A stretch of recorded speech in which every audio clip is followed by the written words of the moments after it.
दिव्य स्वरूप पूज्य श्री दादा भगवान मानवता के लिए अपने सुखों की आहुति देने वाले युग प्रवर्तक संत श्री मंगलमल जी, जिन्हें सभी सत्संगी दादा भगवान जी के नाम से जानते हैं, उनका धरा पे अवतरण 3 जनवरी 1892 को सिंध पाकिस्तान में हुआ था। इनका पालन पोषण वैभवशाली घराने में संपन्नता के साथ हुआ। अंग्रेजी एवं सिंधी भाषा में आपकी शिक्षा पूर्ण हुई। आपका विवाह एक संपन्न परिवार की कन्या रुक्मणी जी से हुआ। आपने हीरो का व्यापार किया। आप व्यापार के क्षेत्र में बहुत ही कुशल थे। बुद्धि इतनी तीव्र थी कि आसपास के लोग संकट की स्थिति में आपसे राय लेने आते थे तथा आपकी राय अक्सर लोगों को लाभप्रद होती थी। शुरू में आप बहुत राजसी ठाट बाट से जीवन व्यतीत करते थे। आपके इस ऐश्वर्य युक्त जीवन में भी एक बहुत बड़ी महत्वपूर्ण बात थी कि आप सत्य का व्यवहार करते एवं सत्वगुण का ही आश्रय लेते। संक्षेप में इतना ही कहना पर्याप्त है कि आपका एक आदर्श गृहस्थ था, लेकिन आपका अवतरण केवल संसार निभाने के लिए नहीं हुआ था। आपको तो जगत उद्धार का महान कार्य करना था। आपके भीतर आत्मज्ञान की जिज्ञासा उठी और फलस्वरूप सद्गुरु की प्राप्ति हुई। सच्चा गुरु तो योग शिष्य की प्रतीक्षा ही करता रहता है। अल्पकाल में ही गुरु ने आपको ज्ञान अन्य लोगों को प्रदान करने की आज्ञा दी और अज्ञात स्थान को चले गए। दादा भगवान को गुरु का साथ लगभग 1 वर्ष का ही मिला और इस 1 वर्ष में ही दादा की स्थिति ज्ञानी की हो गई। गुरु ने आपको विशेष रूप से स्त्रियों में ज्ञान फैलाने की आज्ञा दी, क्योंकि ज्ञान के अभाव में स्त्रियों की दशा उस काल में दीनहीन जैसी हो गई थी। दादा ने एकांत में बैठकर पुस्तकों, शास्त्रों एवं धर्म ग्रंथों का अध्ययन किया। प्रत्येक शास्त्र एवं धर्म ग्रंथ के सारगर्भित तत्व को पूज्य श्री दादाजी ने अपने अंतस के गहन गंभीर मंथन कार्य द्वारा संजोया। पीड़ित मानवता की पुकार, स्त्रियों के उद्धार की चिंता ने दादा के हृदय को द्रवित कर दिया। लोक कल्याण हेतु ये महान संत धरा को अमृत पान कराने हेतु संग्राम के अनवरत पथ पर चल दिए अकेले ही। प्रकृति अब दादाजी से बहुत बड़ा कार्य कराना चाहती थी और इसके लिए तैयारी विपदाओं से शुरू हुई। देश का विभाजन हुआ। दादा पाकिस्तान छोड़कर भारत आए। व्यापार में लंबी हानि हुई। दादा ने ऐश्वर्य का जीवन छोड़ सादा जीवन प्रारंभ किया। जीवन का ये नया प्रभात दादाजी को ऊंचा उठाने के लिए, चमकाने के लिए आया था। प्रभात के सूर्य के प्रत्येक रश्मि सुनहरी थी। ज्ञान व भक्ति के धागों से जुड़ी ये जीवन श्रृंखला अलौकिक बन गई। ये अलौकिक संपूर्ण विश्व को नया संदेश दे गई। नई पीढ़ी नए ज़माने के परिवर्तनों से सामंजस्य बैठाते हुए उन्होंने अध्यात्म तथा धर्म संबंधित नई परिभाषाएं 20वीं सदी को दी। इसीलिए वे युग प्रवर्तक के रूप में प्रसिद्ध हुए। परिवार तथा आस पड़ोस के लोग आपको सलाहकार के रूप में मानते थे।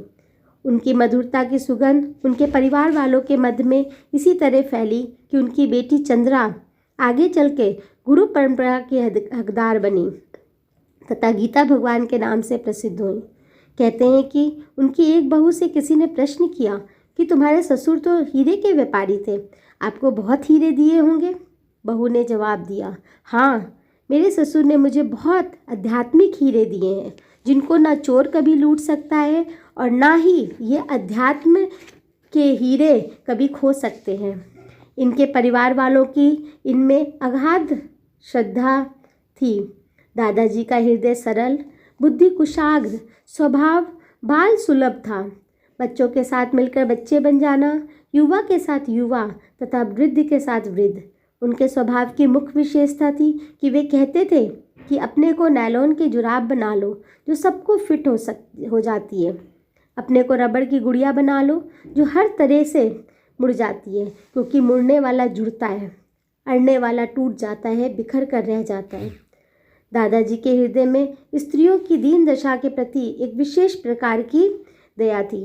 दादाजी के ब्रह्म ज्ञान एवं उपदेश से स्त्रियों को नई शक्ति मिली, किंतु इसके लिए उन्हें बहुत ही कठोर परीक्षा से गुजरना पड़ा। समाज ने उन्हें कड़वे शब्द कहे, धिक्कारा, क्योंकि समाज परिवर्तन को जल्दी स्वीकार नहीं करता, किंतु अंत में इसी समाज ने उनको तहे दिल से स्वीकार किया तथा उनकी निष्कामता और निस्वार्थता को प्रणाम किया। समय साक्षी है कि प्रत्येक ज्ञानी, तत्वदर्शी तथा समाज सुधारक को समाज ने पहले धिक्कारा और बाद में स्वीकार कर जय जयकार भी की। दादाजी ने सच्चे गुरु की पहचान भी बताई कि गुरु ऐसा चाहिए जो छुड़ा दे संसार, गुरु वो जो मोह का नाश करे। उन्हीं के शब्दों में खुदा का मतलब खुद अर्थात अपने हृदय को इतना पवित्र बनाओ कि खुदा स्वयं आपके हृदय में आकर बैठ जाए। दादाजी वक्त के पाबंद थे, वे समय की कीमत को पहचानते थे। उनके जीवन का नियम था कि 5 मिनट देर से पहुंचने से अच्छा है 15 मिनट पहले पहुंचना।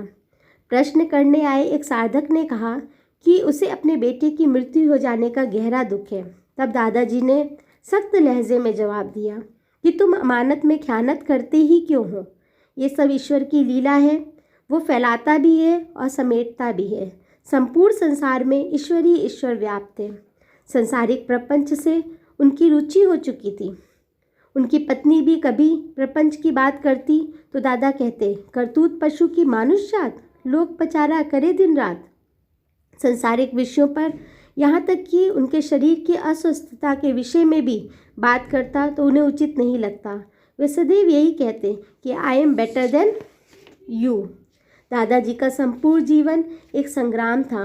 अपने समय के कर्म कांडों पर उन्होंने कई प्रहार किए। उन्होंने उन पंडित पुरोहितों को भी धिक्कारा जो पैसे के लिए भगवान को बेचते हैं।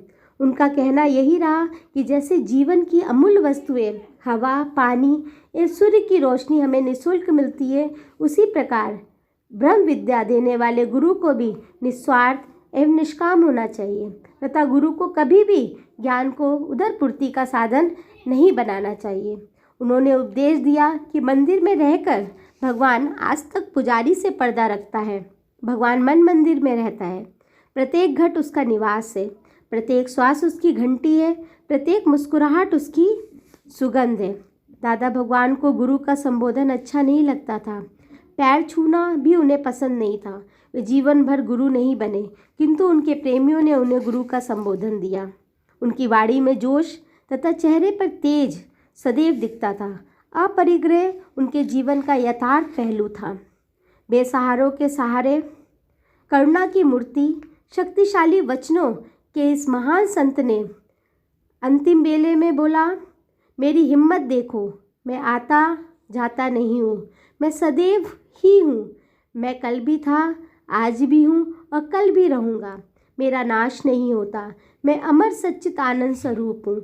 इसके बाद दादा ओम के अतिरिक्त कुछ नहीं बोले और अपनी जीवन लीला 29 अप्रैल 1975 दिन मंगलवार प्रातः 9:05 पर समेटकर विदेह मुक्ति और जीवन मुक्ति को प्राप्त किया। आकाश से देवताओं ने फूलों की वर्षा और जमी पर प्रेमियों ने आंसुओं की वर्षा की। अमर आत्मा सच्चिदानंद की निरंतर गूंज के बीच दादाजी की शरीर की ये लीला समाप्त हुई। दादाजी ने अवध की शाम एवं रंगीनियों के लिए मशहूर इस लखनऊ को अपनी निर्वाण स्थली बना के पवित्र कर दिया। ऐसे दादा भगवान को सत सत नमन।